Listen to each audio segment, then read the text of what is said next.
Hi, welcome back to Educator.com. This is the lesson on air pollution. Alright, a little overview.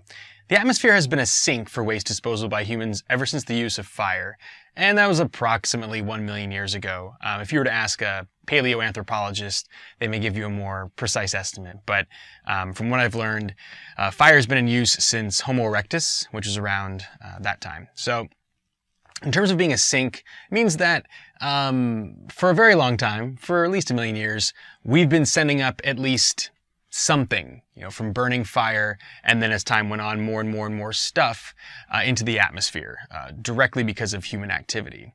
And so people have recognized the presence of pollutants, natural and human caused, for a long time. Here's some examples.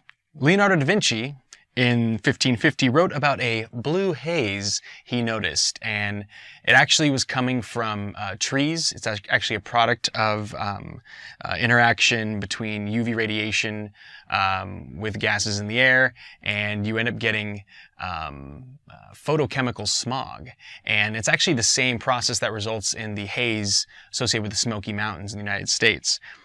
Acid rain has been known since the 17th century, and in London they knew about plant damage from pollution in the air since the 18th century. So this isn't a recent problem. Humans have known about it for a long time. Actually, an interesting fact about for a long time having air pollutants, there's actually evidence of air pollution, indoor air pollution, affecting a Native American woman a very long time ago, and I'll tell you more about that later on in the lesson. So it's not just a modern day problem. Two major categories for sources of air pollution. They're either stationary or they're mobile. So the stationary sources, we can divide those up into three types. There's the point sources, and the point sources are one point. We're talking something like a smokestack. A smokestack is associated with a coal power plant, any other power plant that's releasing gases into the air. That smokestack is at a single point. It's always in the same place, so we know that it's coming from that point. A fugitive source is also stationary. However, we're talking about wind blowing that even more.